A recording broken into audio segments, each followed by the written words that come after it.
the sounds.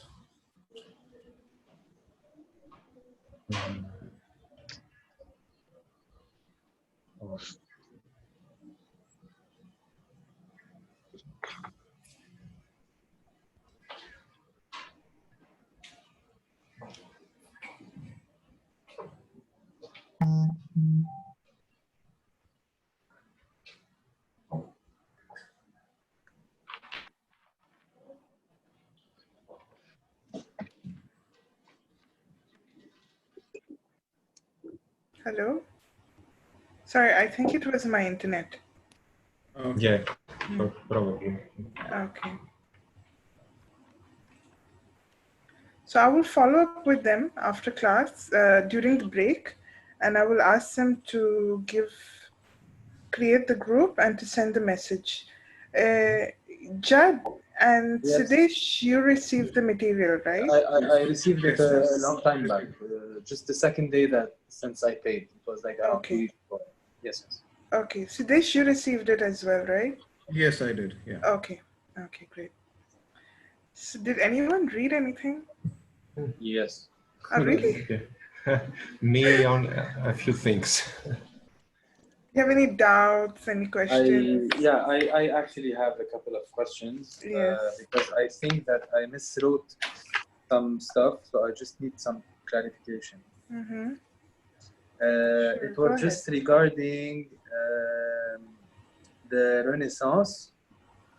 I wrote that painted windows and stained glass. I think there's something missing with my information, so I don't understand it. Okay, we will get to the eras of architecture today in our class. Okay. Okay, so you'll have more information about it. I don't know if it makes sense, but I think I wrote something about Gothic architecture, paintless windows. Did we talk about architecture, we did. I'll tell you what it was. Painted windows and stained glass was Renaissance, and Gothic architecture was with buttresses, yes. Pointed window and buttresses. Pointed windows. So this is Gothic architecture is pointed windows. Yes. Right. Buttress. Yes. And Okay. flying buttresses. Yeah. Yes. This is what I wrote. Okay. Okay. Okay. Yeah. And flying buttresses. Yes. Okay. Okay. One last thing is I just couldn't remember what Philip Stark had to do with the National Museum of Qatar. For the Idam restaurant. There is a restaurant called Idam. There's a restaurant in Mia. It's called Idam. So he designed it. Ah. Okay, because I wrote that okay by the National Museum of Qatar, which doesn't make sense. Okay, so it's Mia. I designed the restaurant of Mia. Yes. Okay. Okay. Should we know the name of the restaurant or? Yeah, that's the name of the restaurant. I just read now. Okay. Yeah. Okay, that's it. Okay.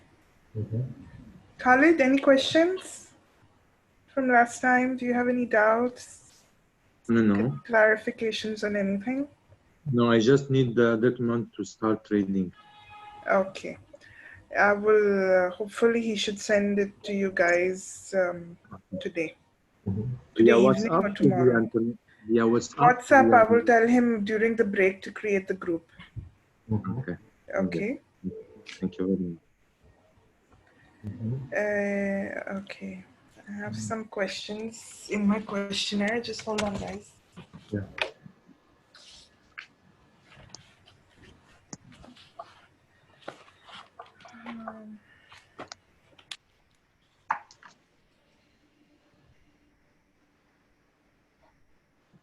Okay.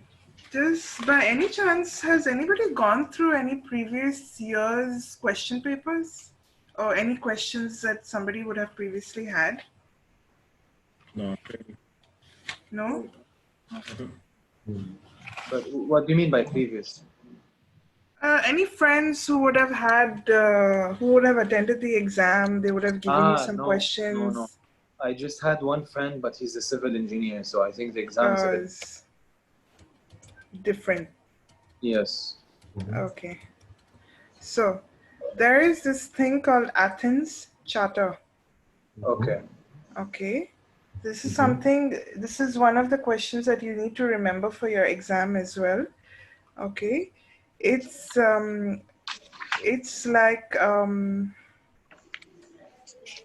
urban development book, or like Right. a guide, yes, that was developed by Le Corbusier. Yeah, but it was- Okay, So so we you just need to know that it was developed by Le Corbusier. yes. yeah, Okay, so this is something that you have to remember. yeah. Okay, it's a book by Le Corbusier Mhm. about urban planning. Yeah. Now I remember from my studies this.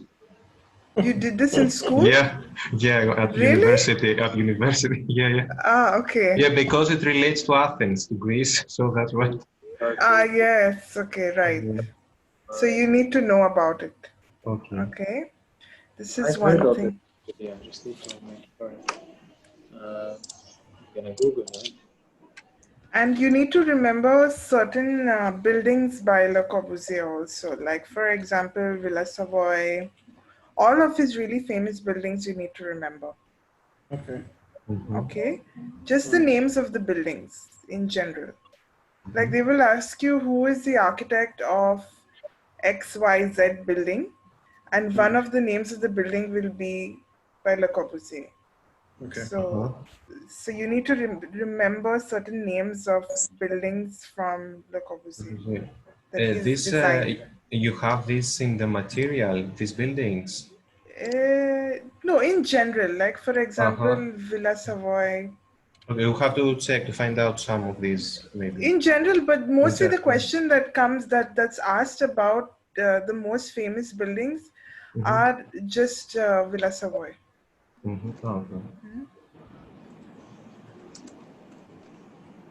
Okay. Okay. Okay. Then there is another question. I'm just giving you a highlight of all the questions that are coming. Okay. Generally, that are coming for the exam.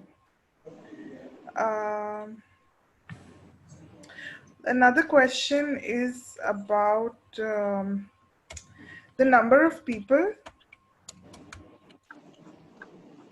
number of persons on a dining table. Sorry, not number of persons. Sorry, what am I saying? What is the size of dining table? Size of dining table. Okay. It depends for how many people.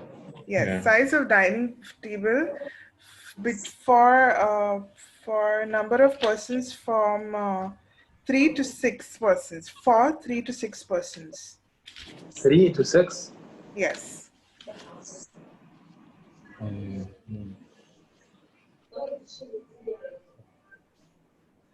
The question is, what is the standard width of seating at a dining table? Standard width. They will give you option, or you have to They answer. will give you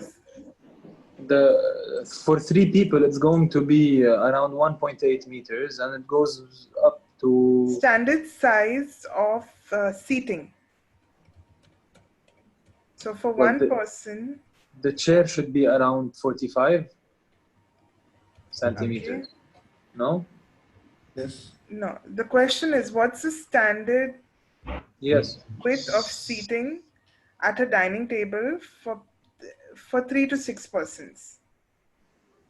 Okay, so your options can be in the range of, hold on.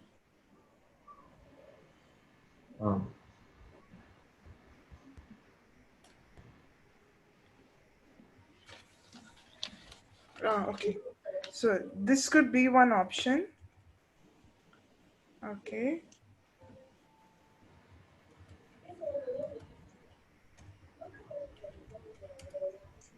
And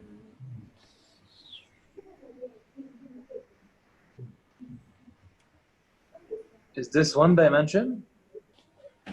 This is the average that they give you. Yeah.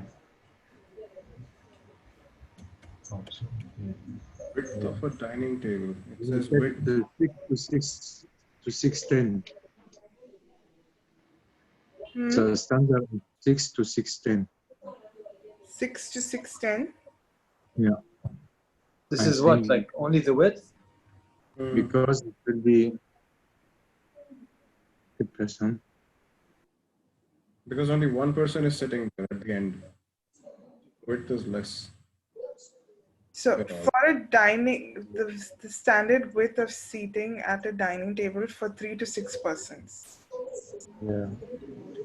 So the answer is in this range. So it's This is- 660. Yes. So the This is answer per- is actually 660 Per person. per person. Yeah. So we multiply 660 by 3 to 6. Yes. But it depends what kind of a table is it. But my question is, if it's a table, is when you say 3 person, like you're talking about a table of consisting 3, or is it 3 per side? Or if it's 3 because it's going to be circular? No, not necessary. 3 people can sit on a square table or a rectangular table. It doesn't really matter. They're asking you what's the standard width of seating at a dining table for 3 to 6 persons. Yeah. Okay. So you need to remember this value, which is 26 inches or 660 mm. Okay. This is like millimeters. This is This is millimeters. Millimeters. Millimeters. 660 mm? 660 mm. Yeah.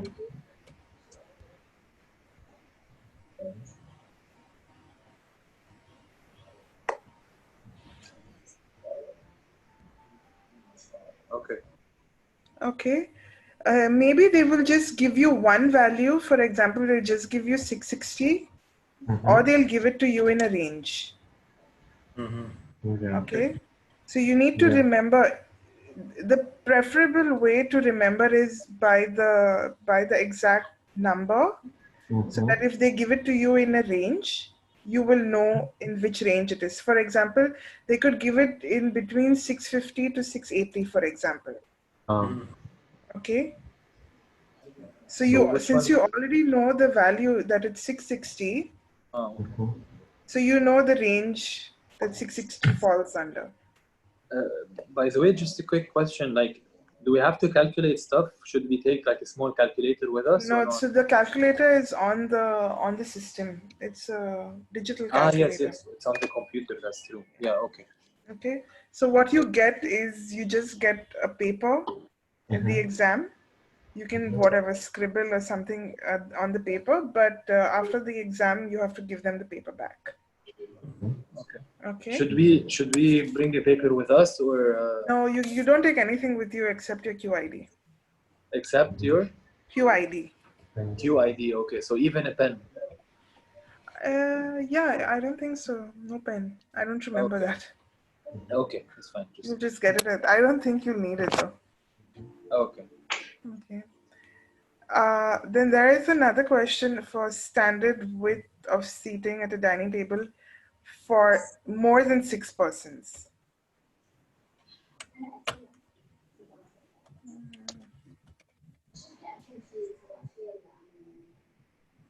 More than 6 persons. Any guesses? More than 6?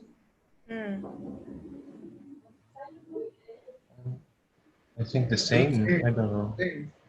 Shouldn't it be the same, and then we multiply it by the number of person? This becomes longer. It becomes smaller. Because if you have to seat more than 6 people on a table, because the standard size of a table is always, how much is it? 900 by 1.2, if I'm not mistaken. A dining size table. Right? How much? 900? I don't know this exactly. Generally, you don't have to remember that, but Yeah. on an average, that's the size of it. Mm-hmm. Okay. Mm-hmm. So if you imagine that you're going to have more than 6 persons on the table, obviously the size will decrease. You cannot keep a more comfortable space Yeah. because you need to accommodate more people. So it's 650? No, it will be 600. Yes, it's in the range of 600 to 610. Okay. Okay, which is this one. So the actual answer is 24 inches, which works out to 609.6, I think. So if you multiply it by 25.4, it works out to 609.6, if I'm not mistaken. Okay. These numbers are surfaces, are square square millimeters. No. No, just millimeters. Just millimeters. Just Okay. millimeters. Yeah. Okay. But you know the width, so Yeah. It confuses me a little bit, this type of question. Okay. What's confusing you? You mean Uh, they're not asking the area, they're asking Not the area. width. Yeah, the width. The Yeah. width. So the width is calculated in mm. Yeah, but 600 millimeters can fit more than 6 persons. I don't understand exactly what is No. it's per person. per person. Like Per person is okay. Per person, yeah. Per Okay. person. Per Yeah, person, okay. yeah. They're Yeah. just giving you an average of per person. So It's you they're multiply asking it you by what's 3 the to 50. standard width Yeah. of Okay. one person seating on a table of for more than 6 persons to accommodate okay. more than Yeah. 6 persons. Yeah. Okay, like that is fine. Yeah. Okay. You were thinking like more than 6 persons in 600 mm? No. Yeah, I thought this is impossible, and then I was wondering if this is square millimeters or something Okay. like that. Okay. So now you understood it, right? Yeah, it's clear. Yeah. Okay, great.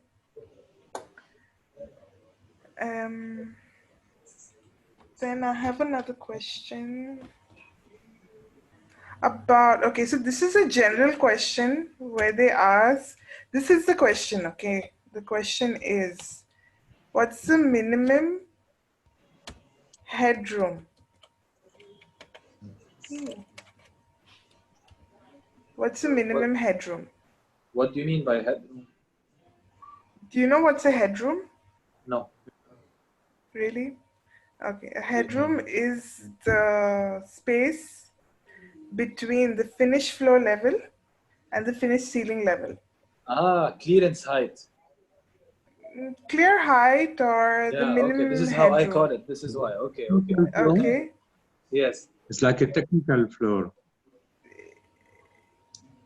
Minimum. Okay. But for which room? This is the question. They're If you saying go what is the minimum headroom? Okay. If you go by fire, it's 20-30 mm. So these are the options. Okay, I'm giving you. Okay, these are the options. The question is, sometimes the questions are very vague. Okay, Yeah, maybe somebody will remember it as what's the minimum headroom. They won't remember for which area or something. I'll go for 2,500. That's 2030. Apostolus? I think, not I think, I read on the notes before 2,200. Okay. Khalid? Or it was for the door. Clearance 2,200. Yes, maybe clearance 200. Khalid, what about you? Don't know. Siddesh? 2030. Yes, so the answer is 2030. Where is it? It's an FPA. Yeah. But so as for how NFPA, is it possible? Like it's smaller than the door? No. Basically, what NFPA says is the clear passage height in any egress route must be 2030 mm. yeah, okay, but you need to give him a context. See, the thing is, this is a minimum headroom for egress routes. That means if you're escaping from an escape route, the minimum room height required is 2030 as per NFPA. Okay. Sometimes what can happen is if there is a door, okay, they will make an accommodation for the door to open. So they'll So the create door will be smaller. they'll My create an knowledge, accommodation by making the bulkhead, or they'll do some accommodation to create the way for the door to open. because You what we understand? did it before this, and we go to 2000. You've gone to 2000 also? What is Really? required? Yes, 2000. Wow, This that is is what really it short. was required. I think this is by municipality. It was required 2000. This QCDD is for approved this. 2000? Really? Yes, yes. I I think thought 2000 is the minimum. they're not approving 2000 less to than 2030. 2013. Yeah, I think 2000 2030. to 2030. This is what we take. This is Ah, an okay. average. Okay. It's not a minimum. I think what we did it before is for 2000. 2030 is as per NFPA also, and from what I know, because I've done one project, they have approved it, QCDD has approved it for 2030. Okay. Jad, did you understand? Yes, but I'm not convinced. But it's fine. I wish I could draw it for you, but I don't know how to draw on this. Just let me check if there's an option. It's fine. It's fine. No worries. No, wait. You can use Paint if you want, Just let me see. because Word is going to be difficult. I don't know.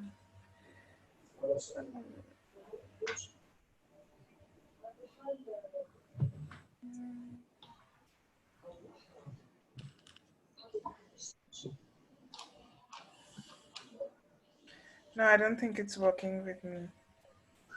No, Paint will take a while, but I don't know how to explain it to you, because between the door, see, if you have the door in section, okay, and the door is 2.1.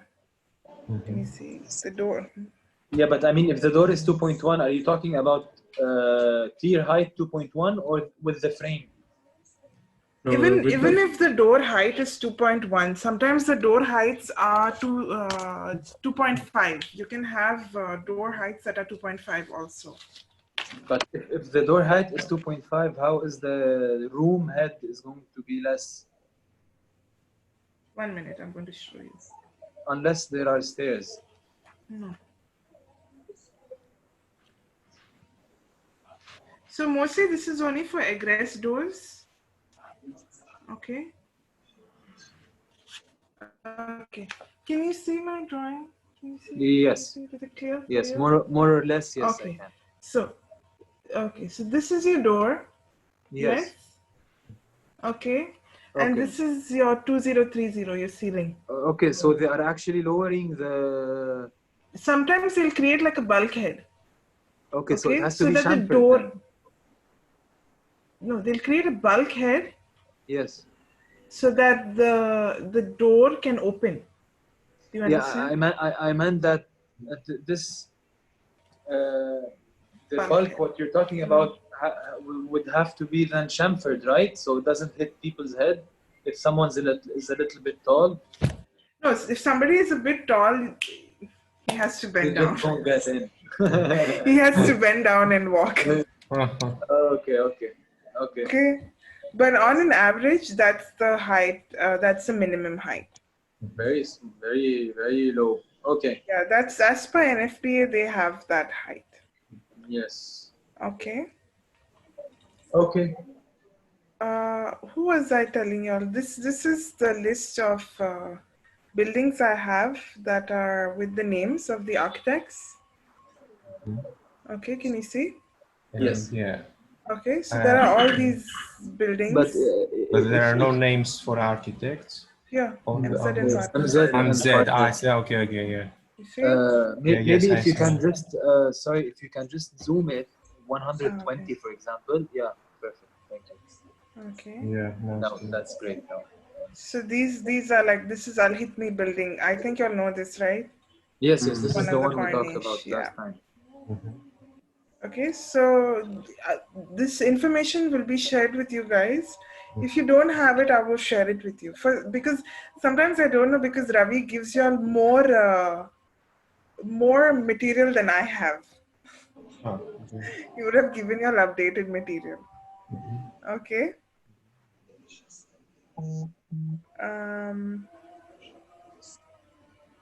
Yeah, you were asking about the restaurant and the Museum of Islamic Art, right? So this is Yes, Philip yes. Stark, Okay. yeah. Yes, because I just did not. I forgot to mention that he designed the restaurant. The restaurant. Yes. Okay. This is the folder that I have.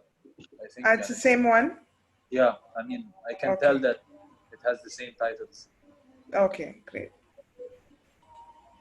What else? Okay, let's go back to our presentation. But I don't have any PowerPoint. They're all in PDF? PDF. It's better if it's in PDF. Yes, yes, it's fine. This the PowerPoint is too heavy. Okay. Okay. So let's go back to this. Okay. Okay. This is another question that comes, but the question for this is, under which kind of service does interior design come under? This is one kind of question. Under in which department does interior design come? Yeah. Design.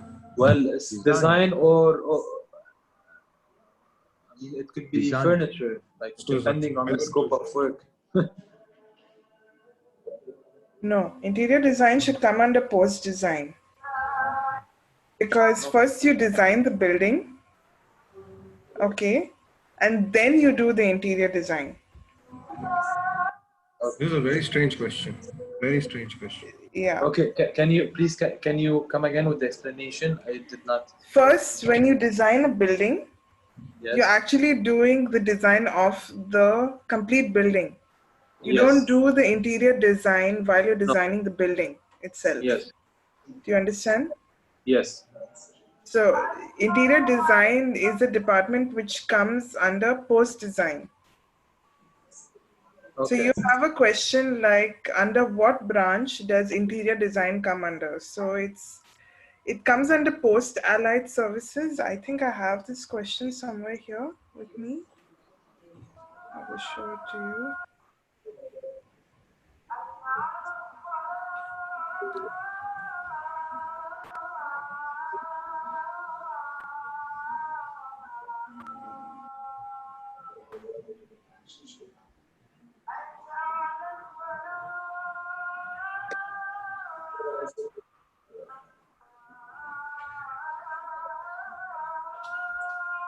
It's called a post allied service.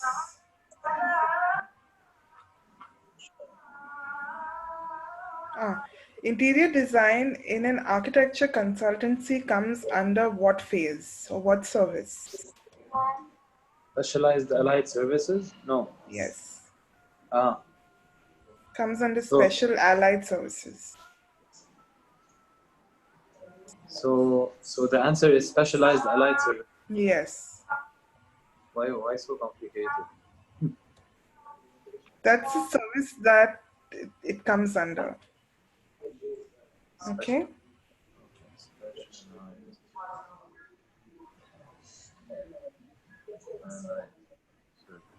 Okay.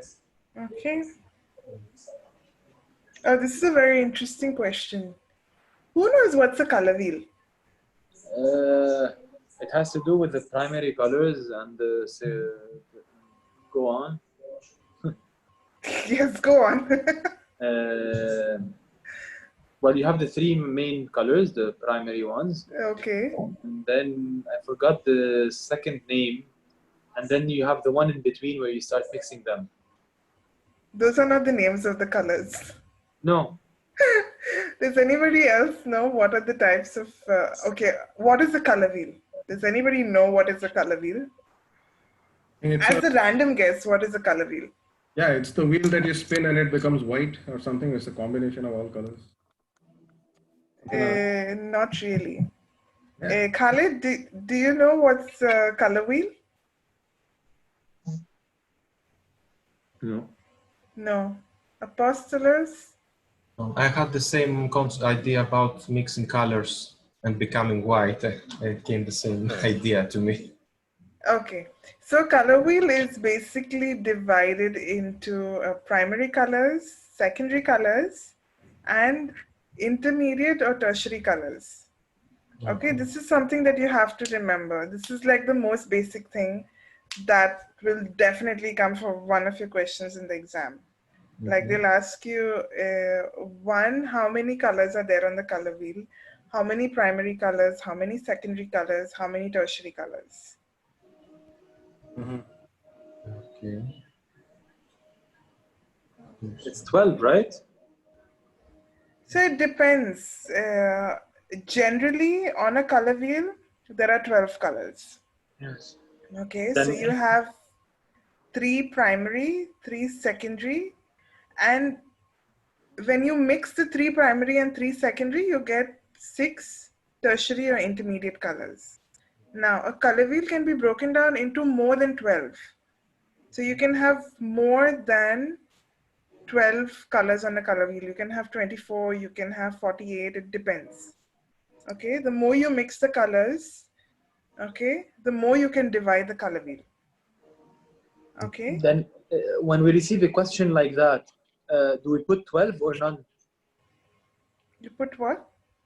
The question that you showed us right now. Yes. Do we put the 12 as in we answer as 12 colors or we put none? Big 12 or what? None? Yes, the fourth one was none. If you go back to the question. Why would you write none? Well, if it's more, then we cannot give an exact number. No, I'm explaining what the color wheel is to you. Okay. So you have, this is the color wheel. Okay, this is the most basic color wheel that you have. Like I said, you have 3 primary, 3 secondary, and when you mix the 3 primary and 3 secondary, you get 6 tertiary colors. So when you add these all up, you get 12 colors on this color wheel. If you break up these colors, again, you can keep dividing the color wheel into how many ever colors you want. Okay, the more you section it, the more colors you get. Do you understand? Have you all done this exercise in university before? Painted the color wheel? So the more you section the wheel, the more colors you'll get. Okay. So you have 3 primary. Does anybody know which are the primary colors? Yeah. Which ones? So red, blue, yellow. All of you know this, right? Yes. Yeah. Okay, because some of my students have said green and orange, and you know. So Because it's common to say RGB, right? Red, green, blue. yeah, so everybody uses RGB. They use CMYK, and I was like, no, don't go with these colors. Although they are colors that we use on a daily basis, they're not primary colors. Okay, so you have 3 primary colors, yellow, red, and blue. And then you have secondary colors, 3 of them. So it's green, orange, and violet. Don't remember it as purple. Don't remember it as magenta, green, orange, violet. Okay. And then you have the 6 tertiary colors, which is yellow, orange. So when you mix them, the colors in between, so you have yellow, orange, red, red, orange, red, violet, violet, blue. Okay. You can divide. It's very simple to remember. Okay. This is one of the questions that definitely come for the exam. So like I said, there are some questions that are definitely going to be in the exam. So you know that you will pass with them if you know the answers already. Yes. Okay. Then you have analogous colors. Does anybody know what's an analogous color?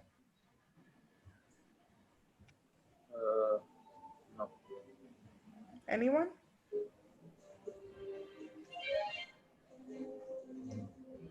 No? Talk. Talk.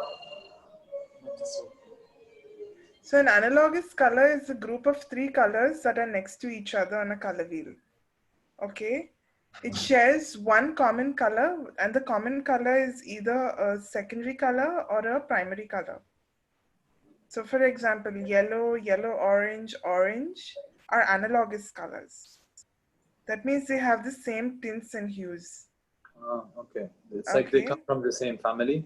From the same family. They're derived from either a primary color or a secondary color. Okay? It's an I analogous color. didn't get it. They would ask like, what is an analogous color, or how would the question come?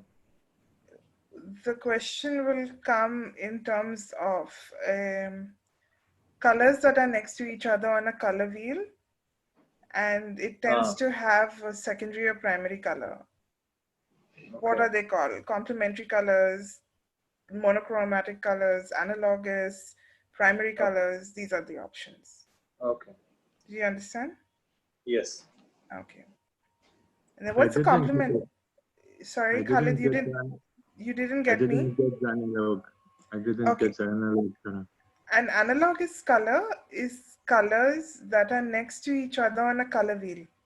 For example, green, yellow, green, and yellow, okay, they share one primary color and one secondary color. Okay, so their color is very close to a color wheel. That means when you mix each other, you're using part of green and part of yellow, and you're making the, you know, like shades and tints and colors close to each other. Do you understand? So like an analogous color will not be yellow, green, and red, violet. Do you understand? It's their colors next to each other on a color wheel. Okay. Okay. Yes. What's a complementary color? Opposite. Okay. And? Well, I think that usually the complementary colors are the secondary, for example. No, sorry, it's a comparison between one of the primary with one of the secondary. No. So when you mix a complementary color, they're usually colors opposite each other on a color wheel. Okay, so you have blue, green, and red, orange. When you mix the two of them, either it becomes black, the colors when you mix it, or it becomes white or gray. Okay, so when you mix these colors, when you combine them, they cancel each other out. Okay, and they produce either a gray color, like grayish, white, and black. Have any of you ever painted a color wheel? Yes.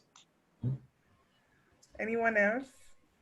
I did it and I couldn't do it. I was not able to do it because I failed miserably. Like all my colors were turning out black and I was so disappointed. I was really disappointed in university. My roommates had to help me to do it because I was so bad at painting. So I had to do it. It was a task in university and I had to pass the course.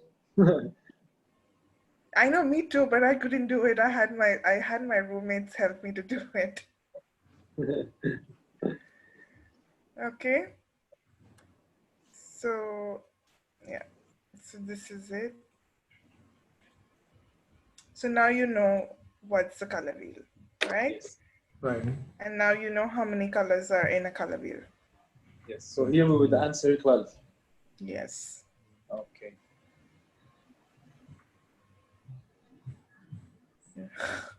Oh my God. Green color leads to? I don't know what kind of a question is this, but these are some of the types of questions that come for the exam. Answer is C. C, freshness and environment. Wow. Yeah, this It's C, no? It's C. It's the environment. It's the green. It's the Peace and environment. tranquility is the answer. Really? I don't know. I don't know what this question is. Peace has to be white, no? White is Peace has to peace. be white. Yes. Peace has to be white. I don't know. White Peace? dove. No. So it's I have no idea about this question. Right. So for such questions, we just There's gotta Green is No. what's the environment. answer? I just ignore this question, guys, if you can. We will Well, come back I to really it. hope it doesn't it's come going to haunt me. I know that y'all won't get this kind of a question in your exam. This question will haunt me in my dreams. No, I hope it doesn't. I hope it doesn't. I hope more difficult questions haunt you in your dreams, but not this. Well, yeah. Hardness Just of ignore water. that question, guys. Okay, this also might not be an architecture related question, but do you know what is the hardness of the water? Yes. What is it? Basically, when you can lather the soap easily, that is hard water. And when it lathers with more difficulty, that is soft water. So that is basically increase in magnesium or calcium. I can't remember that. I think calcium. No. Not calcium. And zinc is magnesium. It's magnesium. Magnesium is the fact. Why would we want to know that? Just as a general knowledge. For your healthy. Huh? For healthy. Be more healthy? Maybe, possibly. So magnesium is the factor affecting the hardness of water. No, it is calcium and magnesium. Really? Yeah, It's both. it's calcium and magnesium. Okay. So rainwater in general when it falls, it's naturally soft water. Okay, and then when it makes its way to the ground, it picks up minerals like calcium, chalk, lime, and magnesium, and that's why it becomes hard water. Okay. Okay.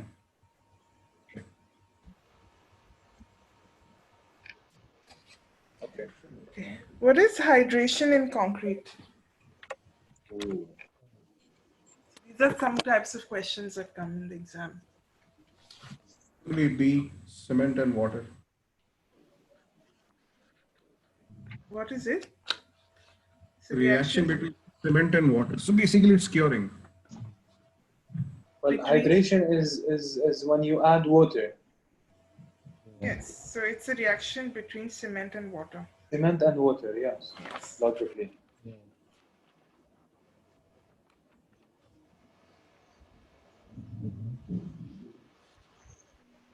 Okay. Okay. Do you know what's an example of a damp-proof membrane? A material. What does damp-proof mean? Damp, I mean. What does damp mean? Like bitumen. Yes, like bitumen. Yes, it's Excuse me? Bitumen. Bitumen? Bitumen. Okay. It's a damp-proof membrane. All of you have heard damp-proof membrane, right? Do you know why is a damp-proof membrane used? Foundations. No, damp-proof membrane can be used even for floorings. Yeah. External. Yes, it can be used on foundations, but it can be used even for external slabs. How does damp-proof membrane work? Okay, that's to prevent moisture transmission. That's the answer. Yes, it's to prevent moisture transmission. Okay, so that it doesn't allow the water to enter into the already set concrete mixture. Okay, after the concrete has already been set. Okay. Okay, so it is technically under the concrete. Yes. Yes. Okay. Okay, thank you. Okay. I have another question. Does anybody know what's a water cement ratio? 1/3, 2/3. No. What is the definition of water cement ratio?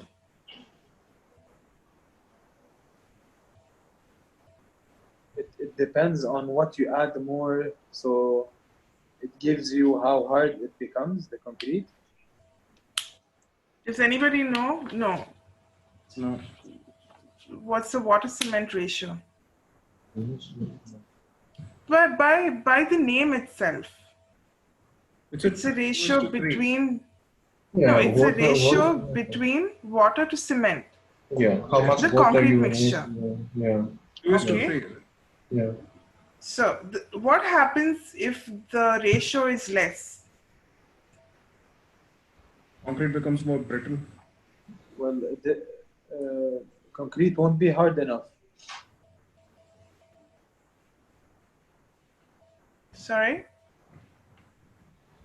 What happens if the water cement ratio is low?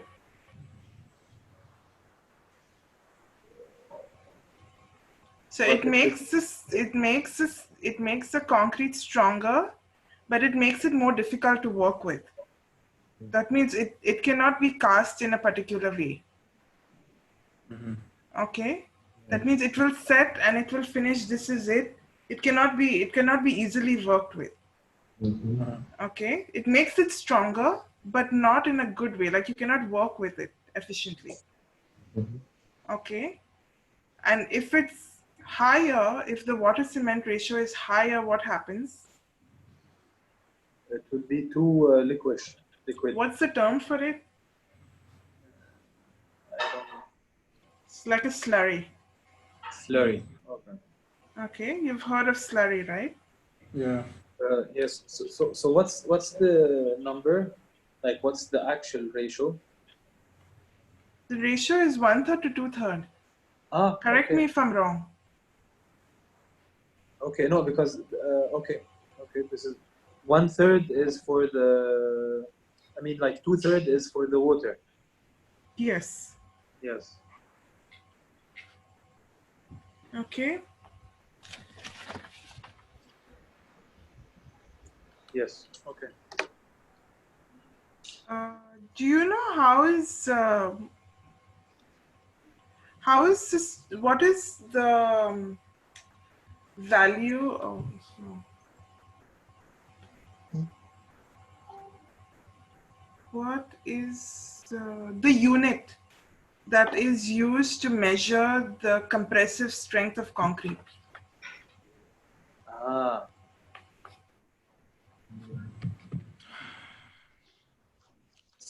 I think it's something with the cube meter.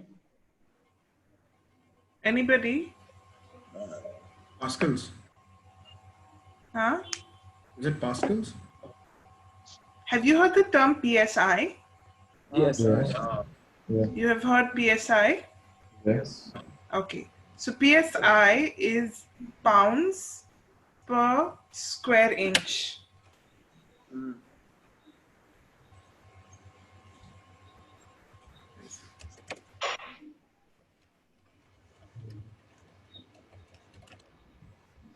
Okay. It's PSI. Okay. Okay, so this is the unit for measuring the compressive strength of concrete. Unit for measuring the strength of the concrete. Yes. Okay. What happens if the PSI is higher? What does it mean if the PSI is higher?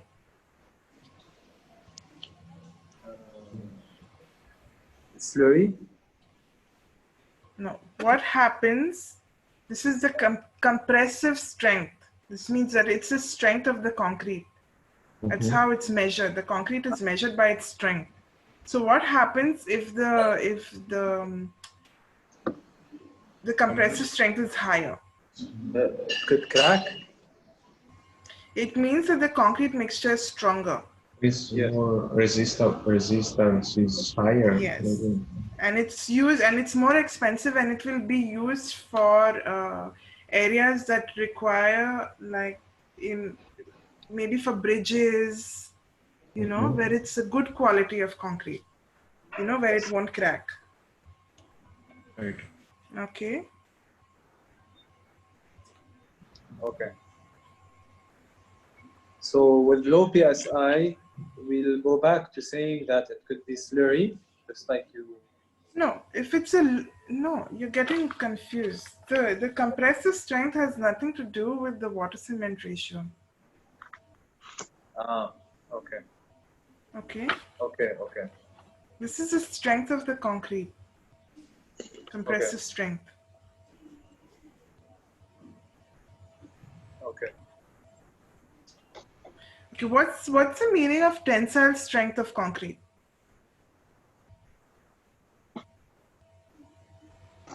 Tensile Quality? strength is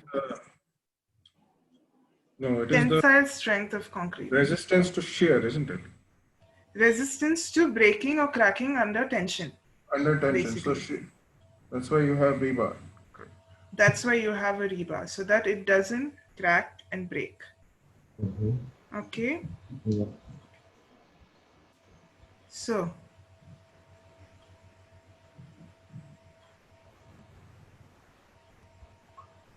we'll go back to the concrete PSI again. So for concrete footings and slabs, typically they use concrete of 3,500 to 4,000 PSI. You can write this down, guys. Yeah.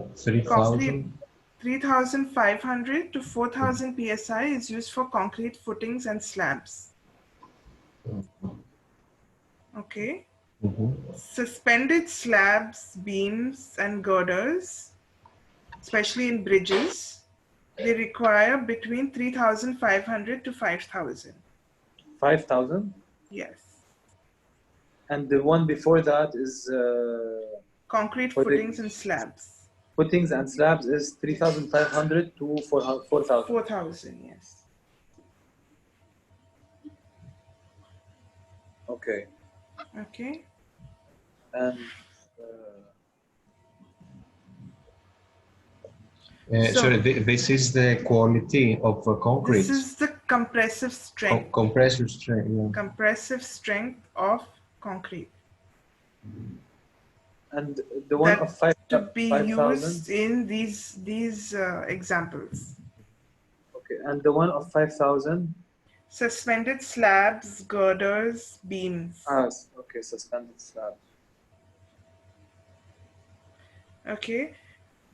Concrete structures in colder climates require a higher PSI so that it can withstand the freezing and thawing. You know what is thaw? What is the meaning of thawing? Have you heard this word before? Yeah. It's No. like when it like falls off in chunks. No. Thawing is basically the process of when something is cold and you try to get it to a room temperature. Okay, that's the process of thawing. It comes back to the normal room temperature. So it can be at minus 90 or minus 50.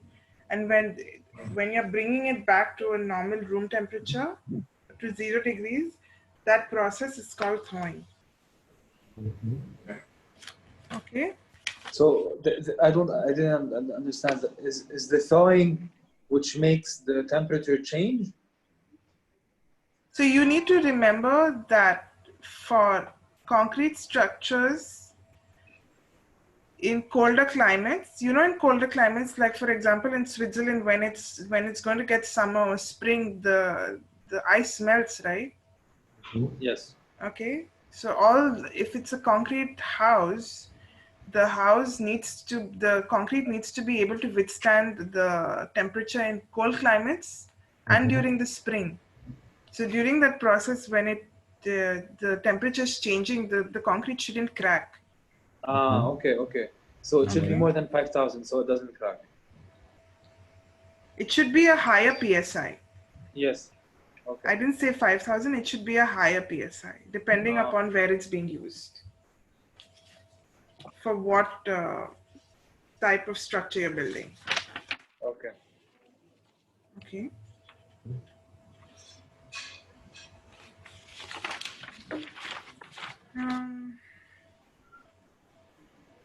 Let's go back to this.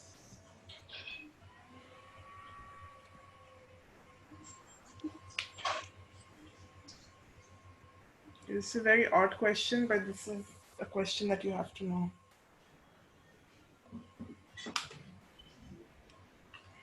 Why the geometric patterns were used in the Islamic architecture?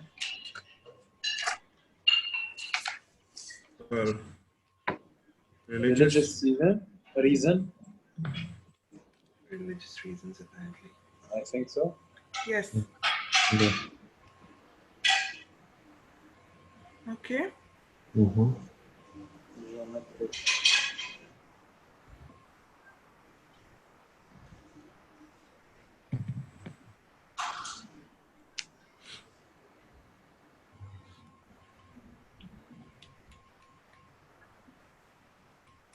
Khalid, just Yeah. what are the parts of an entabulature? Do you remember what's an entabulature? No. No. Who remembers what's an entabulature? the top part A above part of what? Column.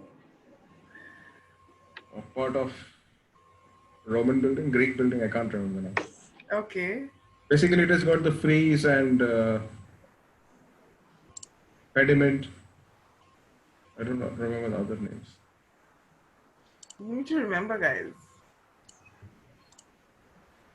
Who remembers what are the parts of an entabulature? But Apostolus? do we should we? Do you remember? I'm not sure of this terminology. I cannot find. You didn't hear what I said? Yeah, or no, I hear, but this the words that divide this part of the building. I don't remember. Entabulature. Mhm. This one. The Yeah, cornice, this the frieze, cornice, and the frieze. architrave.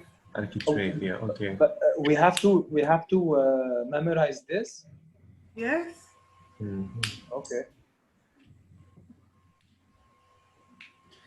Yeah, Okay. cornice. So, cornice is easy. From Cornice is easy. from the Do road. you say cornice is same in Greek? No. No, it's a different. It's a different. word. Yeah, a different name. Yeah, it's completely different. Completely different, huh? Yeah. From last class that I taught you, Khalid, where are the Corinthian columns used? In which building? Excuse me. That's Corinthian column orders.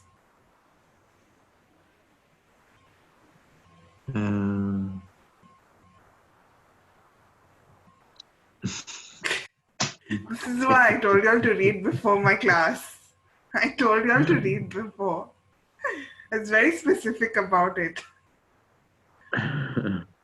Okay, can somebody tell me what's the similarity between the Parthenon and the Pantheon? They use both the Doric and Ionic columns. Similarity.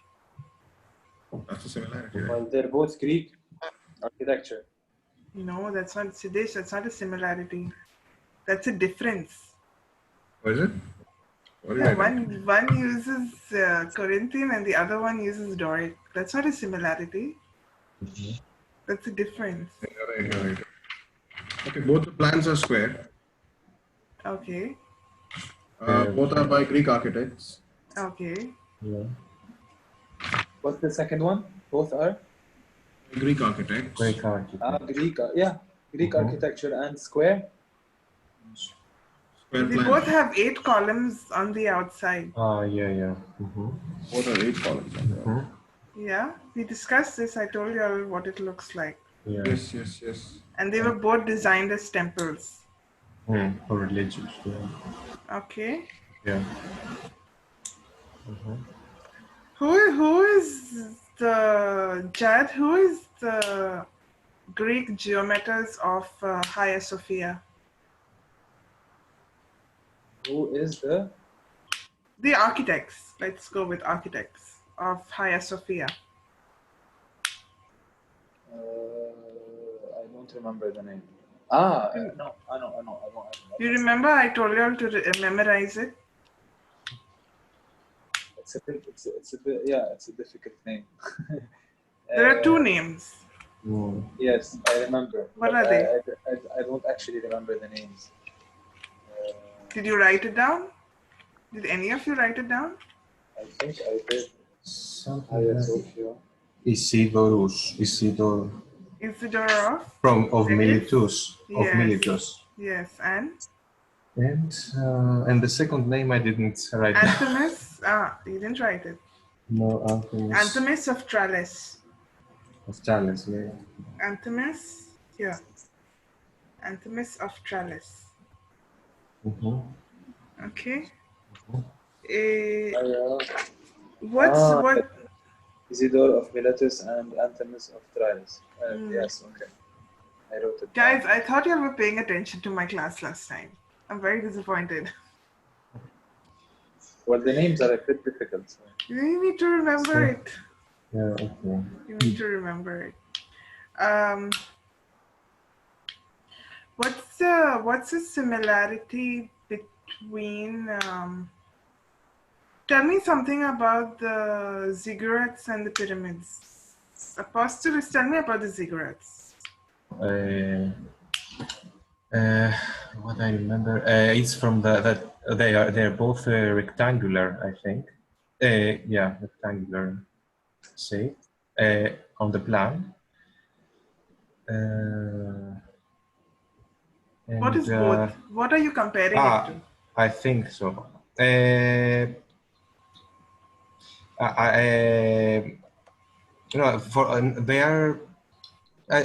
Just for the plan, I think I remember this. I think I remember this detail for the plan, and then that the ziggurat is older than the pyramid. Okay. And they are the ziggurat is like a pyramid with steps. Okay. And they are both for used as, I don't know. So you're getting confused between the Parthenon and The Pantheon. Parthenon. Yeah, maybe. Yeah. Okay. It's No, up to that's here. like because Okay. no. Okay. Jad, do you remember something about the ziggurat? I remember that ziggurats are usually used for temples. Okay, good. And the pyramids is for tombs. Tombs, okay. And then you have the pyramids, which are made of stone, and the ziggurats made out of bricks. Sun-dried bricks. You need to remember it as sun